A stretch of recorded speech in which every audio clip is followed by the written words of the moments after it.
Welcome to Messy Liberation, the podcast that dives deep into feminism, business, and personal growth. I'm Becky Mollenkamp. And I'm Taina Brown. Get ready for another messy conversation through the eyes of two intersectional feminist coaches. Let's get messy. So today we have a very good friend of mine, very dear friend. How long have we known each other, Frances? I want to say since my kid was in like 6th grade and he is now 26. So that's a long time. Since he was like 12 and now he's 26. Yeah. So at least 12 years. Yeah. At least 12 or 14 years. Yeah. I can't do math right now. So we have my good friend Frances who's joining us. And we're going to be talking today about relationships and the myriad of colors that those relationships come in. Frances, do you want to tell us a little bit about yourself before we get into it? I'm never good at this. I am Frances Crusoe. I live in the suburbs of Atlanta, Georgia. I've known Taina, like you said, for well over 14, maybe 15 years. And funny enough, we met at church, of all places that neither one of us deal with to this day. I am polyamorous, which means that I have multiple relationships. Very fun things.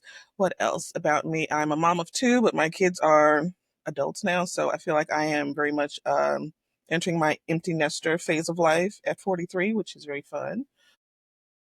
Currently in fun employment. So very much enjoying this time of not having to deal with the stresses of work. But I am starting graduate school in August at Emory University and looking forward to that. What will you be studying? Getting a master's in legal studies, basically learning a lot of the ins and outs of the law, same classes that JD students do without the further course requirement required to become an attorney and sit for the bar and things like that. So learning all of that without having to become an attorney. Yeah. But you've been in the legal realm for a while. I have been in the arbitration field for almost 20 years now. So definitely trying to pivot and transition out of that now, this is all perfect timing for me being unemployed and starting graduate school. I applied for that even before I left my job. So this is all perfect timing. So. And you're a Disney adult. And I'm a Disney adult. Not the weird kind of Disney adult that ruins it for everyone, but Mickey Mouse gets a lot of my money every single year. Do you have Disney kids as well as adults, or are they not as interested? They're not as interested. My youngest, he's almost 19 and he still goes to the parks with me, but he is definitely not as into it as I am. Like, I'm very much the type A planner. I have all the ears, the Lounge 5 backpacks. I'm up to date on every new thing at the Disney park. So it's just not weird and creepy, and it's not my whole personality. But Disney World or Disneyland, or I've never been to Disneyland. So that's on my bucket list at some point in the next couple of years, but very much Disney World.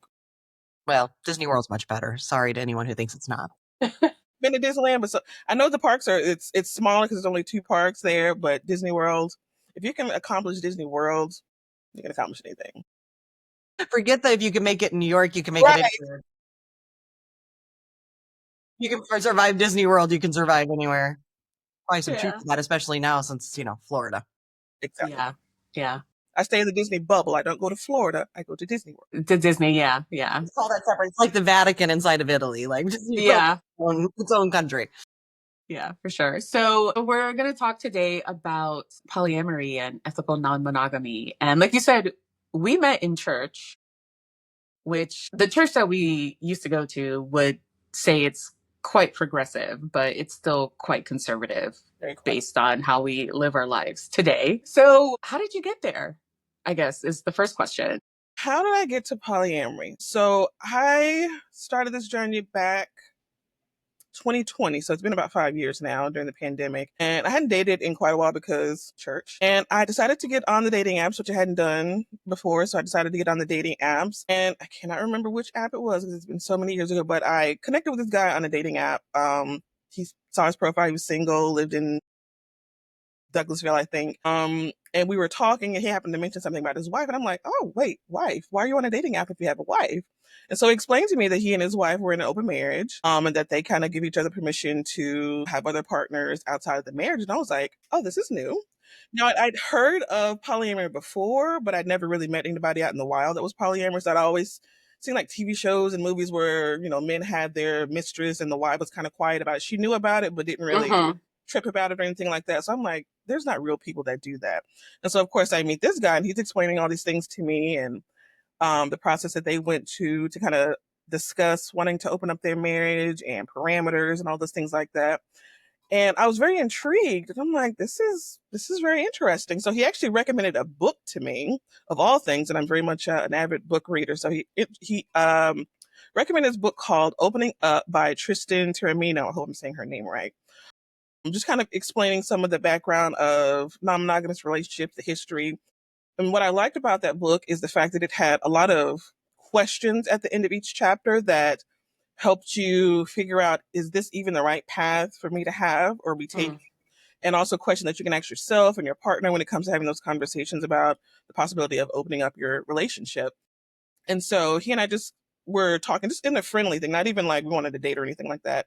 We just kind of maintained a friendship. And I was very intrigued by the idea of being in multiple relationships. I'm reading the book, I'm talking with him, and in a way, the language in the book made sense because I've dated forever, got 2 kids, dated forever or whatever. And I know that even in my relationships in the past, I've always had crushes on other people, even while I've been in relationships. Hold on. So the language in the book kind of made sense and connected with a lot of the things that I thought about previous relationships where, yes, it's taboo and it's very wrong to cheat, but people sometimes make it seem like once you get in a relationship, your eyes are completely blinded to anyone else. You can't talk to anyone else. You shouldn't feel anything for anyone else. But that's not real. Like, people who have been married for years can say, hey, I think this person is cute or whatever the case may be. People have work wives and work husbands and things like that. So it's not outside of the realm of possibility for people to develop feelings and connections for other people outside of their primary partner. And so it made sense to me when I look back at a lot of relationships and how I've been in relationships, but I also liked other people. And so now there's this group of people that I'm learning about that have permission to explore those different connections and those different feelings with people. So just with talking with him, I was like, this is probably something that I'll be interested in to explore. And if it works, it works. If not, hey, I did it for the plot. So no big deal. And so just he and I, we're actually still pretty cool to this day. And after I met him, I'm still on the apps, just swiping or whatever. And then maybe about 2 or 3 weeks after I connected with this first guy, I met another guy, I think on Tinder, if I'm not mistaken. And he was also married in a polyamorous relationship with his wife as well. And they date separately. They don't have like shared partners. They both have their own separate partners outside of their relationships. And he and I connected, and great chemistry, great conversations, and we've been together ever since. So that was kind of my entry point into polyamory. And since that relationship, I've actually entered into another relationship, and he and I have been together for almost 2 years now in September, October. I don't remember dates because I'm terrible with that. But I've dated other people throughout this process, and it's been a very eye-opening and interesting adventure to say. I have so many questions. Oh. The first place I want to start is going back to, so obviously you were intrigued when this guy brought this idea forward for you and it started to get something going in your own head. But coming out of a religious background and the conditioning that we all get and everything, while you were intrigued, were there also voices in your head trying to convince you why this was wrong or bad? Or like, what else came up for you besides just the intrigue? It brought up just a lot of things. Like, of course, that voice is still in the back of my head because religious conditioning, no joke. So in my mind, I was still trying to wrestle with the idea of, well, you're married, you're not supposed to do this. Even me as a single person, like, why am I even having this conversation with this guy who's married? He's clearly off limits or whatever. So for a while, I did struggle with the idea of the right and wrong of relationships. But again, that book that he recommended for me, that helped dispel a lot of those things because it made me do a lot of inner work and ask myself a lot of questions. A lot of those questions in the beginning of the book and in many of the chapters, it's solely focused on you and why you think that this is a good avenue to pursue. So they focus on different relationship topics and questions you should ask, but a lot of it is on why do you think that this is a good idea? Have you considered this? Have you thought about this? I think it even mentioned something about like, how do you see yourself in an open relationship based on, past beliefs and how you grew up, religious beliefs, social beliefs, things like that. So I felt like I did a lot of the mental work because of that book, and it helped me kind of settle my, anxiety about what I know is right and wrong based on what I learned in church, for all those years and even growing up as a kid in the church. And I kind of made peace with the fact that I kind of get to decide what is right and what's wrong for me. And as long as people who are involved in these relationships are consenting adults, what we deem right and wrong is what we deem right and wrong. As long as you're not hurting anyone, as long as everyone is on the same page, everyone is consenting, we get to determine what is right and what's wrong. And speaking of the consenting, the next thing that comes to my mind is if I were on the dating apps and some guy said he was married, but he has total permission to be here, my head would immediately go to, sure. Like I would have such lack of faith in him. Multiple times this has happened, right? And I would be wondering, like, is that true? So is there conversation with the other partner? Like, what does that look like for you to know that there is actually consenting adults involved? Because people lie all the time. And I kind of learned how to like vet people and ask the right questions. And you kind of starting to pick up on, do you really have permission, or do you think that you have permission? Like, is your wife really on board with this, or are you just, blowing smoke or whatever? So, even though he and I never dated, I never, talked with his wife or anything, but with the guy that I met afterwards, that he and I have been together, before we even met for the first time, I was like, hey, I just want to make sure that this is on the up and up because it sounds too good to be true. Do you mind if I have a conversation with your wife? And he was like, sure, absolutely. Let me know when you want to talk to her. And literally the next day, he was like, here's her number. You can call her or she can call you. You guys can talk. And it was literally just a quick phone call. She called me and she's like, hey, I know that you, connected with my husband and he's so excited. Whatever questions you have, feel free to ask. I was like, oh, so people really, really do this. Like, you are really cool. She's super cool. Like, she and I are cool to this day. So it was very refreshing to actually be able to connect with her and understand that, oh, no, this is something that we do and we are absolutely okay with it. Our relationship is strong, but we also give each other the permission to see other people. So if you have any questions, concerns, like, she totally put my fears to rest with just that one conversation. I've talked to other people's partners as well. And for the people who are really non-monogamous, the ethical way, like they would have zero problem with allowing you to speak with their significant partner. Red flag is when they hesitate. So that will always be an indication of whether or not things are on the up and up if they have hesitations about you talking with their partner or communicating with them in any ways. So if it's not enthusiastic, if it's not enthusiastic, if there's any kind of hesitation, something's probably not on the up. Yeah. So do you feel like, because this has been like a journey for you, obviously, and like growing up in church, like you said, there's a lot of religious conditioning. And so when you started to explore this, like, I don't remember when I first learned that you were polyamorous. It was probably through Diana, Probably. our mutual friend Diana. But do you feel like you had to like come out, for lack of a better term, to people? Like, what was that process like for you? I did feel like I had to come out in a way. And I don't think I did any like grand reveal. I think it just happened in conversation, like with you guys or whatever. I think it just kind of came up in conversation. But even now when I meet people and they talk about sniffing and others, like even now I kind of be like, do I tell them like my relationship dynamics? Because again, people are judgmental. They don't understand. They have these preconceived notions. In a way, it does feel like this continuous coming out to people. Like I've mentioned it to my siblings, like we're on a group chat or whatever. And I think I just mentioned it in passing in some way, or maybe I posted something about it on social media and I know they all see it. And nobody's ever said anything about it. Nobody's ever, asked 1,000 questions. So it's not my whole personality. It's just a part of my life. So it's not something I feel like I have to advertise to everyone. People that know me know, siblings, family, they know. But as I meet new people who are not in that space, it does feel like I have to like come out over and over again to people and explain to them like, oh yeah, I have two partners and you may have met one and oh, this is the other one. So I took my partner that I've been with the longest to a wedding that I went to my brother's wedding. So they got to meet him. And then if I have another event, like I might take the other one. And then there's a whole nother introduction that has to happen. Like, oh, we thought we met your partner. Like, no, you met one. This is the other one. So it's almost like a continuous coming out process as you meet people and let them into that part of your life. What about your children? That's the place I think I would have, like, I don't know. I mean, obviously you're not with their father or right. So that probably helps in a way, because that might be, as an adult, like that would be, I think, hard to wrap my brain around, like but I still think, even for me, like just thinking as an adult with I mean, my mom's older, so it would be, but still, I think it would be hard as a kid to see your parent do something like this, like a major shift like this. So how are they? Okay, so my oldest kid, he is 26. So he was what, 21? Yeah, so he was 21 when I first started this. He's out of the house. He already has his own life or whatever. The younger kids, the younger generation, they get it. Like, That's so true. they are much more in tune to this particular lifestyle and different lifestyle and relationship dynamics than we ever were in our younger days. When I explained it to him, to my oldest kid, he was like, "Oh, that's different," because he hadn't seen me date anyone in a very long time because church.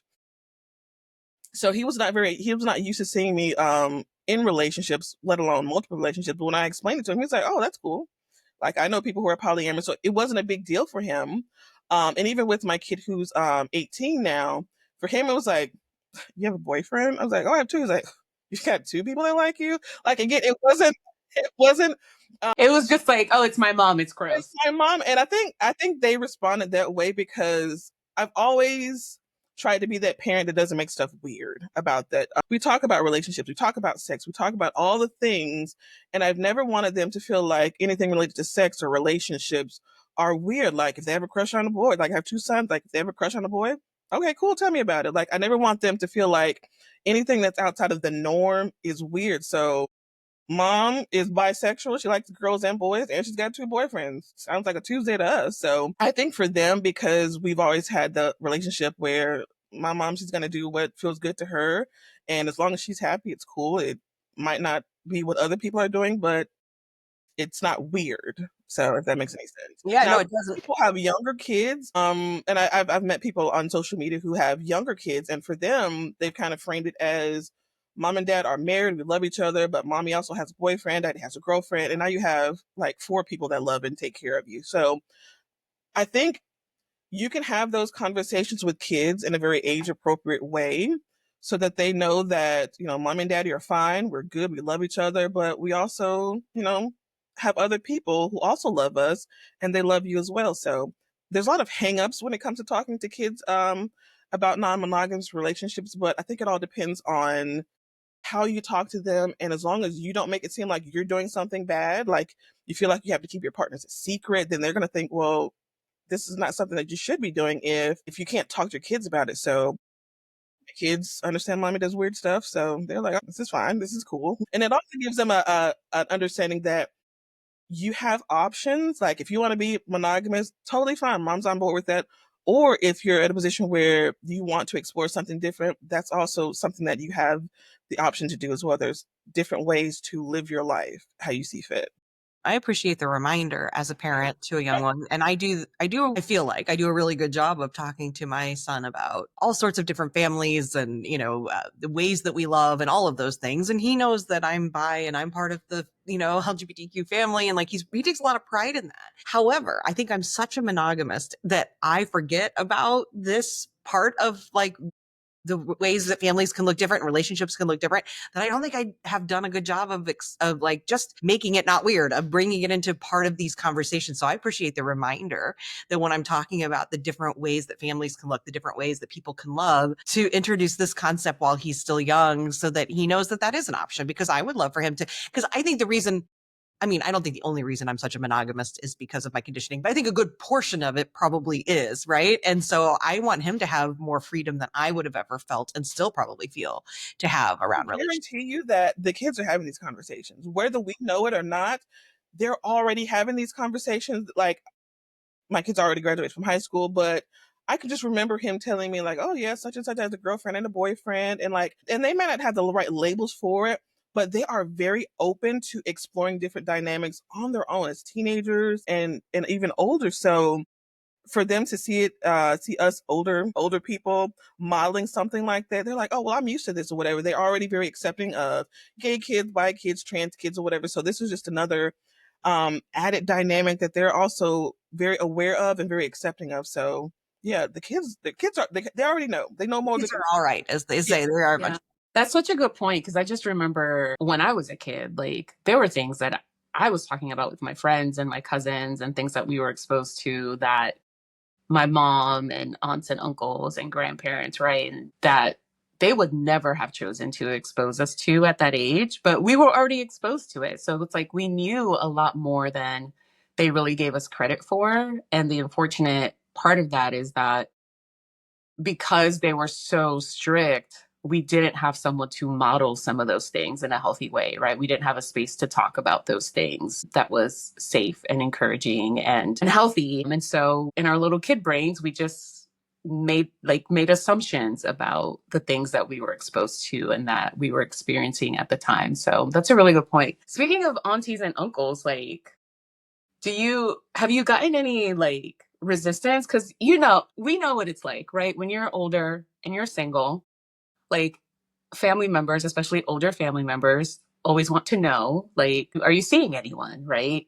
When you get married. Or when are you getting married? When are you going to settle down? When are you going to have kids? Like, it's always something, right? And a lot of that is the intentions are not necessarily in the wrong place, but a lot of it is very monogamous, heteronormative conditioning. So, like, and you can share as much or as little as you like. I don't want to put you on the spot, but has there been any kind of like resistance with like the aunties and the uncles? So I will say that as open as I am to like my siblings and cousins and friends, not as open to like my mom and my aunts, because it is it's very hard to explain this type of lifestyle to them who are still very conservative, very religious.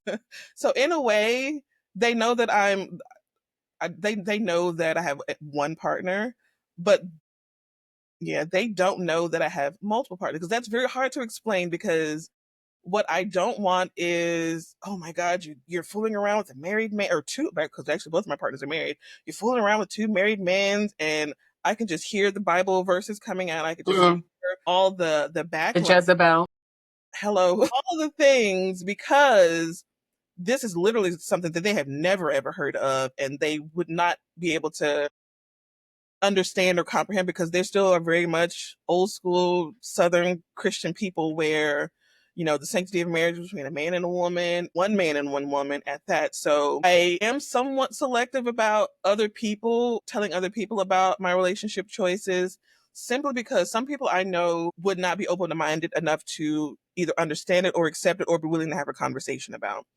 So my aunties and my mom, they know that I have a partner, but they don't know that he's married. They don't know I also have another married partner. And I don't know if it'll ever come up in conversation that I have multiple partners, simply because I don't want to have to deal with the judgment that would come from that. And the people who know, they love and they care about me, but you don't want to have to open up a can of worms if you don't have to. So Yeah.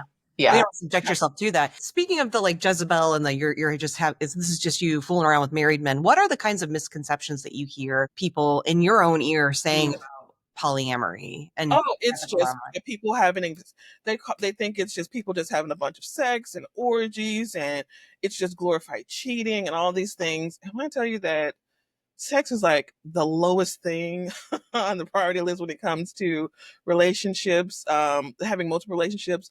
I think we spend more time just kind of talking and having open communication and all the other things. Like a polyamorous relationship or multiple relationships is literally just like any other relationship. Like we're all very committed to each other. We're very supportive, very encouraging. We talk about all the hard things. So they're actual relationships, like just like a regular monogamous relationship. My partners are my people. They are my secure place. And these are actual relationships that are, in my mind, very long lasting. I don't see it ending anytime soon. But a lot of people think it's just a phase. And, at some point, he's going to go back to his wife. I'm like, he hasn't left his wife. Like, she's there. I talk to her, or I hear her in the background and she'll say, hey, how you doing, or whatever. So it's not like this is something that's just a phase or this is just something that's temporary. These are actual solid, committed, loving relationships. And it's not just about sex. It's not about, collecting as many partners like Pokemon cards or anything like that. But a lot of people think it is. And a lot of people think it's just, sex and just, disrespecting relationships and marriage or whatever. So I've heard everything under the sun. And again, for people who are genuinely curious about my relationship choices, we'll have those conversations. I'll dispel every myth. But for those who are very dead set on misunderstanding what I'm saying or my choices, then those are the people I'm like, oh, you already have in your mind what you think this is, and there's nothing that I can say that's going to change your mind. So yeah.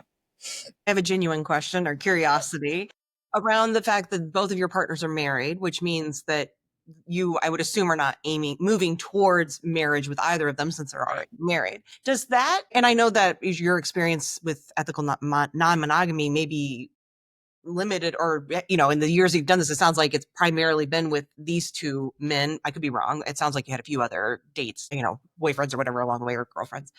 But does it change anything knowing that, like, they have I think I've heard this term anyway, inside of these kind of relationships, a primary partner, right? And then that makes you sort of by default or by definition, the secondary partner, even though maybe that's not how you all view it. But does that do anything for you? Or is that just like, those labels don't really matter?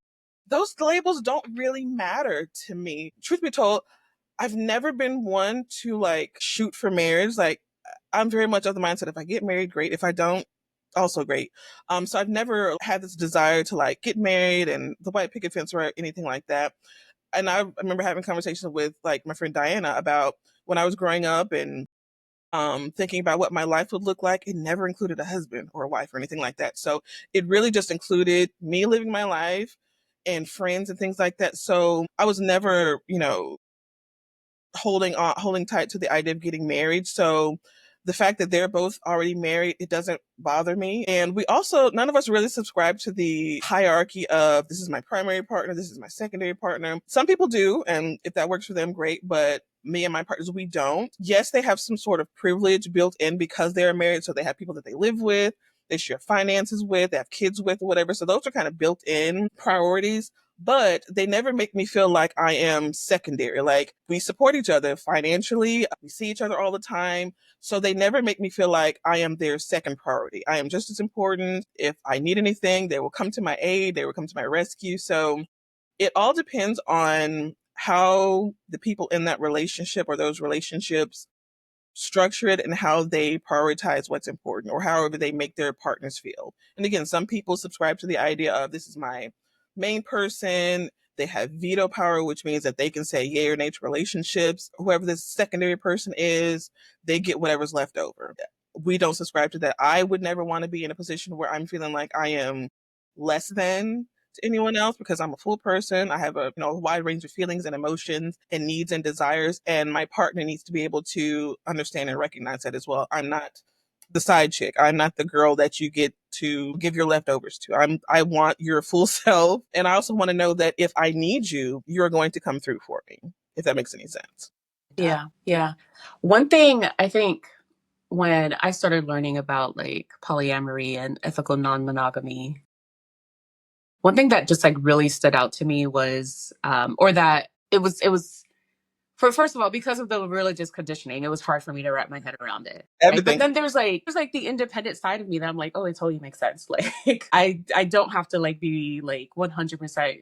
Not that I'm not 100% there when I would be with the person, but like I don't have to be married. Like it gives you this sense of like, freedom that it feels like to me. But one thing that like along my process of just like wrapping my head around what that means and what it looks like or what it means like on a day-to-day basis was how consensual it has to be. Mm-hmm. And I think that's missing. That's like a thing that's missing in a lot of heteronormative types of relationships because our culture, especially here in the US, is a very non-consensual type of culture. We live in a rape culture, right? I don't want to be crude here, but like generally, like women are not responsible for their body autonomy in a lot of places and with a lot of people. And so that's taken away from us. And trans people don't have the legal right in a lot of places here in the US to say how they want to explore their bodies and like feel comfortable in their bodies. And so this idea, children, by the way. So like it starts from yeah, the youngest of ages where children are considered like your belongings versus right, right. And you have to give hugs or kisses to these adults that they might not feel comfortable with, right? And so the consent thing, like I just remember I was sitting when I went back to college and I was sitting in a classroom and we were talking about this and some random women's studies class, I'm sure. And, you know, they were talking about how you have to have all these conversations for it to work. And because of all the conversations, there has to be like a level of consent there that is missing. So I don't know if this is more of a question or more of just a thought to just kind of get your feedback on, Frances, but like what. I know what you're getting at, and consent is, because I can go into a couple of different directions with it. Consent is a very big thing in non-monogamous spaces. And one of the central premises of polyamory, which kind of differs from the other avenues of non-monogamy, is we don't own our partners. Our partners are free to explore their bodies with other people, their emotions with other people. There's some people who like, oh no, my wife can't, we give that person the autonomy to explore how they see fit. And we never want it to be a situation where, oh, well, I can't do this because my husband says I can't do this, or anything like that. That signifies ownership. Your husband doesn't own you. Your boyfriend or girlfriend, they don't own you. So I like the freedom that polyamory gives people, especially women, because a lot of women who are bisexual or even pansexual, whatever, who are in um, relationships with, a woman in a relationship with a man, heterosexual looking relationships, they don't always get to explore that side of them that is also attracted to other genders. So I like the freedom that polyamory gives, and I like partners who give their partners the freedom to explore that side of themselves as well.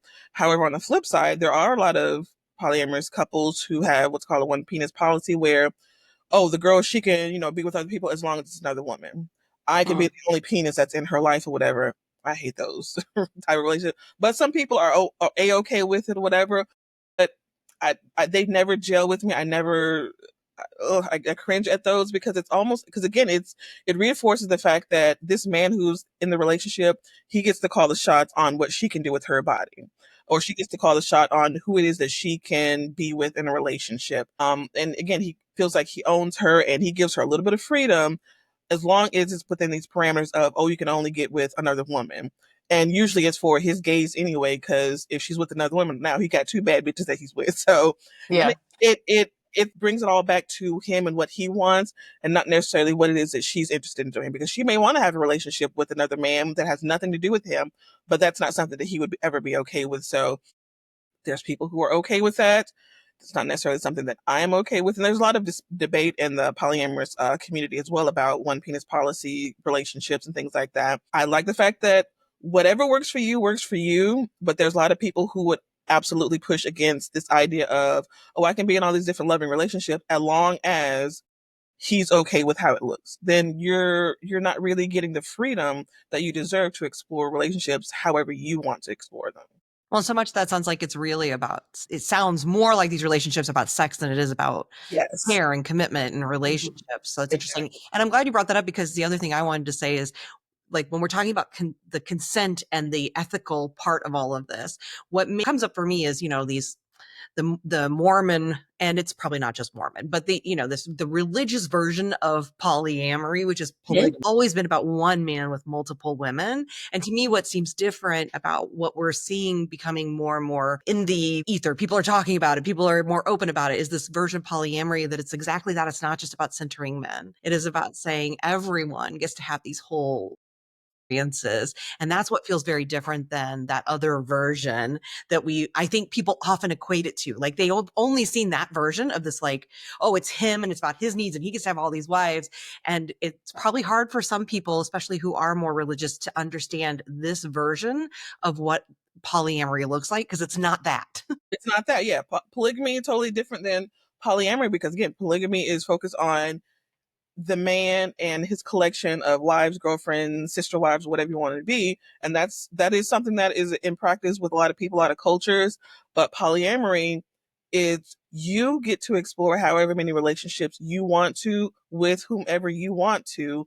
And there's no limitations on, there should be any limitations on that, I should say.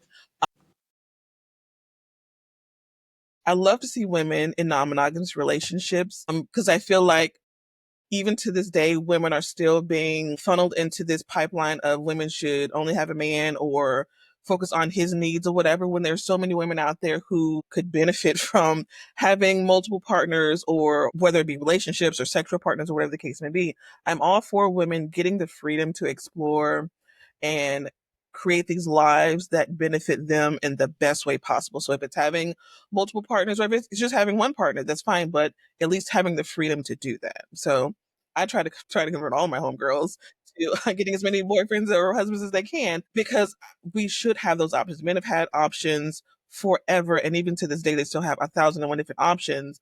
And women, we are only as valuable as our proximity to a man. Shouldn't be. If that's the case, well, hell, girl, get all the men you can. So,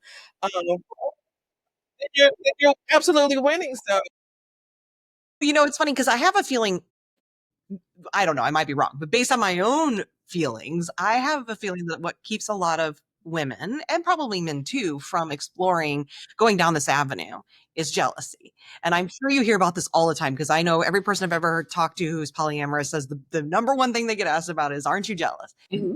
But I will say for myself, that is the thing. As I get older, the older I get, the more that gets dulled for me. And the more this kind of approach to living, I understand it much more. But that has always been probably the biggest thing for me that keeps me back. And I know that jealousy is part of my conditioning, right? But it's there. I can't make it go away. Just because I understand how I got it doesn't mean make it go away. How do you deal with it? How do you see that issue being handled inside of polyamory? Are people sensitive to that? Because again, it's there. I think for most of us, it's there, even if we understand the reasons why it's there, and maybe that it's not healthy or helpful, but it's, you don't just magically say, okay, I'll no longer be jealous, right? Like there's got to be work inside that.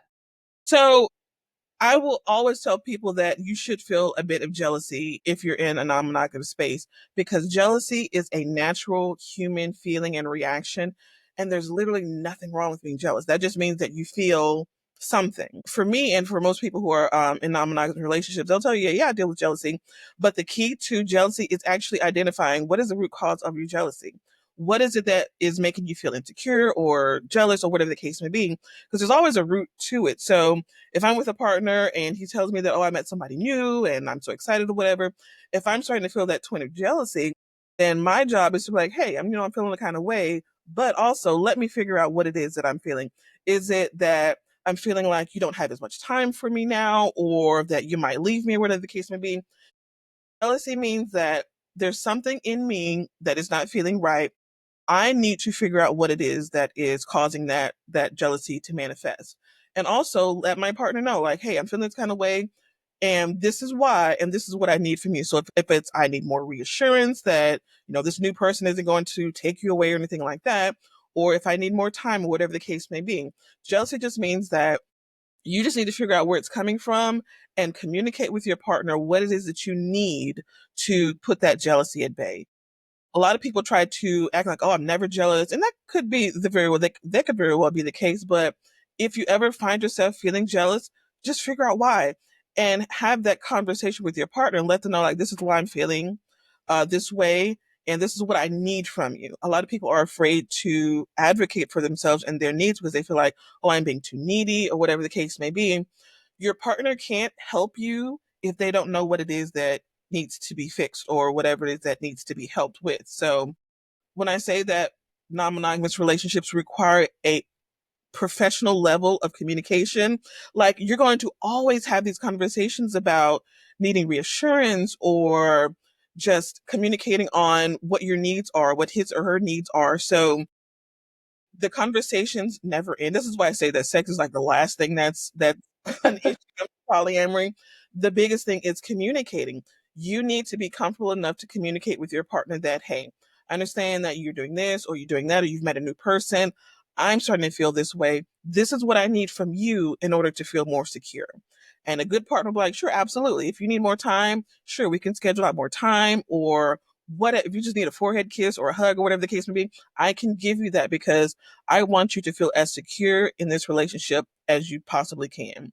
And I'll do whatever it is that I need to do to ensure that you are feeling comfortable, even as I meet other people or you meet other people, or whatever the case may be. So communication is the thing that you should always fall back on. So even if you are jealous or feeling whatever, talk to your partner about that. If you can't, that's more communication that needs to be had about why you can't talk to your partner. That's probably Yeah. why so many people aren't able to do polyamory, because we're barely able to talk with one partner, right? Yeah. Yeah.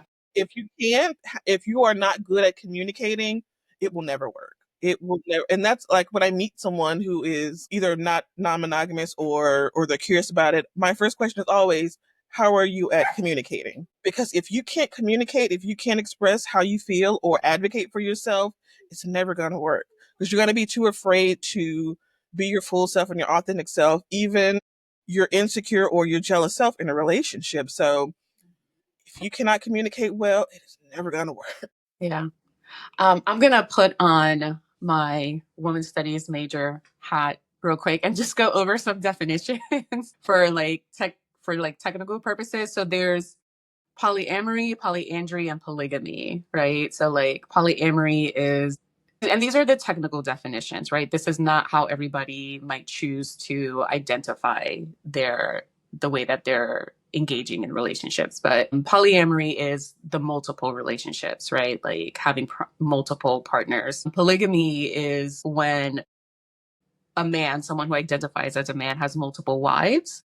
And polyandry is when someone who identifies as a woman has multiple husbands. Exactly right. So, and then also just want to clarify the differences between polyamory, polygamy, and polyandry, and ethical non-monogamy. As far as I understand, I could be wrong here. So if you know more about this, Frances, for sure, feel free to jump in. But the polys are about the relationships, whereas what I understand about ethical non-monogamy is that there isn't necessarily a relationship that's happening.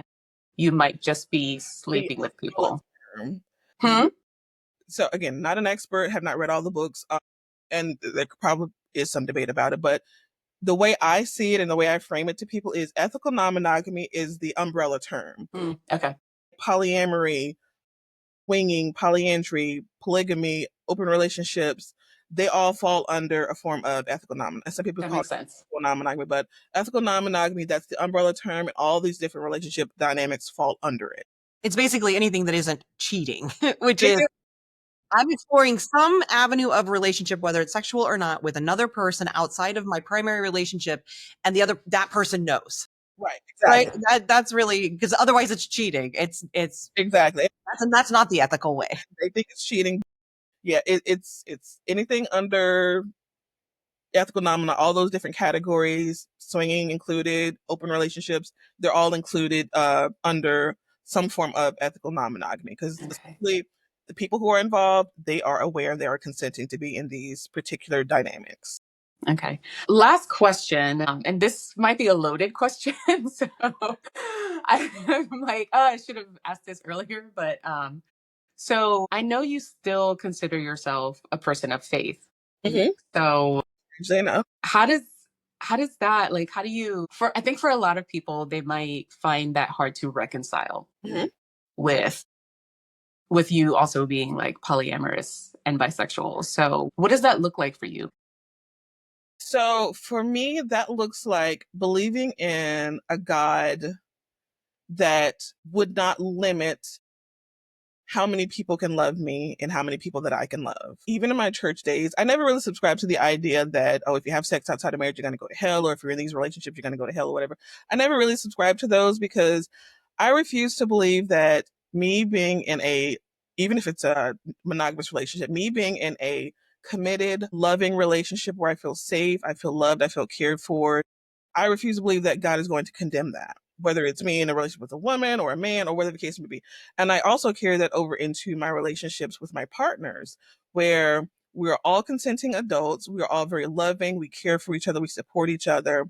And I refuse to believe in a God that would condemn me for being in these safe, secure relationships. No, they don't look like what's the norm or what we've traditionally been taught, but I feel like God would be more okay and accepting of the fact that I am loved, I am cared for, I am secure in these two relationships that I'm in, that he doesn't care. She didn't care. Like, it's not a big deal. There's bigger things to worry about, whether or not if I were in these relationships and I am my worst version of myself, where I'm being abused or whatever, I think that would grieve his heart more than it would be that I just happen to be in love and loved by someone who also just happens to be married or whatever. So for me, I always have to remind myself that it still having some bit of faith, even being outside of the church at this point in my life, but still wanting to believe in a God that still is for me and for the things that make me happy and make me feel secure, even if it goes against what the traditional faith spaces would say. So I would always go back to the idea that the God who loves me, who cares for me, who is the biggest supporter and advocate for my freedom and my liberation, that as long as I'm in relationships that are healthy and bring me happiness and bring me joy, he's on board with that. I love that. And there's nothing else that would cause me to believe otherwise. Yeah, I love that. It's such a anti-capitalist view of love, right? Like, I feel like our society, church, culture treats love as like this finite resource, Exactly. right? And if we're talking about like, I mean, all these scriptures are just like running through my head, that I was forced to memorize when I was younger, right? About God being love and love never failing and like all this stuff. And it's like, well, if we believe that and we believe that like, if we're being told that we should believe that God is love and that God is infinite, then wouldn't that make love infinite, right? It's like this very expansive definition of love that isn't restrictive, but makes room for all kinds of relationships and for all kinds of people. Right. Yeah. Any last questions, Becky? No, I think this has been amazing. Again, I have always been pretty darn monogamous, and the older I get, the more I so understand. I think I don't know, especially for women, as we get older, we run out of fucks to give. It's like, yeah, like relationships, in my case, it's more like relationships are just exhausting, and I could totally understand Oh, yeah. opening up and being like, I don't need to be the primary person caring for this person. Like, I could use help. Yeah. Yeah. And I think it goes to the fact that like as humans, we have needs and all those needs cannot be met by one person. So whether you are polyamorous or not, like you still have friends and family members who are meeting some of your needs. Like your one partner isn't going to meet all of your needs. And so, Well, and we make relationships so much about the sexual part of a relationship. And like you said, Frances, that's such a small part of a relationship. And the truth is most of us are polyamorous and that we have loving relationship with all sorts of people. They just don't include the sexual element. Don't equate them like friendships. I always say that my friends are my soulmates. These are yeah, people that I want to be with my whole life. And this is why even when I was younger, whoever is in my friend group, these are the people who I want to literally live the rest of my life with. And Tiny's mentioned this before, we should all get a compound. That's what I want. that's the plan. That's the plan. For me, all of my friends, all of my homegirls, just get a compound and we live and do life together. If we bring in relationships with it, great. But yeah, we always discount the friendships that we have because they're not sexual relationships, which means that a lot of people are just putting relationships into this box that there's the sexual element to it. But friends fulfill those needs, relationships fulfill those needs that you have as a person, as a human. Just like we have an expansive amount of friendships, why can't we have an expansive amount of relationships if that's what you want to explore? Again, not saying that everyone should be non-monogamous, but there are other options out there for those who want to explore. Yeah. And I think the more we understand and expand our view of what love means, the more that we can see like the sexual piece is such a small part of it. And yet we make it the primary thing about polyamory. And when you start to reduce that, remove that piece and understand that it's a small piece, I think for most people, they can find a place of more understanding. Because I have a feeling a lot of the people who are critical are the people who are saying the like Jezebel and you're just sleeping with people. Exactly, because they're only focusing on that sexual aspect. But I'm like, I have one of my partners, he lives 6 hours away. So it's not like sex is our biggest thing because we only see each other every couple of months or so. So our relationship has to be rooted in something else other than sex. And that's the case for a lot of relationships that are non-monogamous, because even people who are married and in monogamous relationships, look, sex only lasts for however long, and then you still have to deal with this person for the I rest think of that's the gift the day. of perimenopause, menopause is that sex becomes a smaller, not a non-important or non-existent part, but I think the older you get, the more you recognize how Right. much more robust a relationship needs to be to survive than just sexual chemistry. You have to literally be able to say, this is someone who I can enjoy throughout my day when we're not in the bedroom. If Exactly. it's not something that you can see when you talk about your partner, then hey, some conversations need to be had. It just may not last, and that's okay. Well, anyway, this has been great, and thank you so much, Frances. I really appreciate your openness about everything. And They don't. They, except for Facebook, they're beholden to Facebook, so they'll never see it. Thanks for listening to Messy Liberation. Will you please take a moment to subscribe, rate, and review wherever you listen? I know people say that all the time, and if you're like me, often you just go on to the next podcast, but truly, taking that moment to do that will really help us reach a wider audience. Thank you so much for your support and for listening today. Until next time.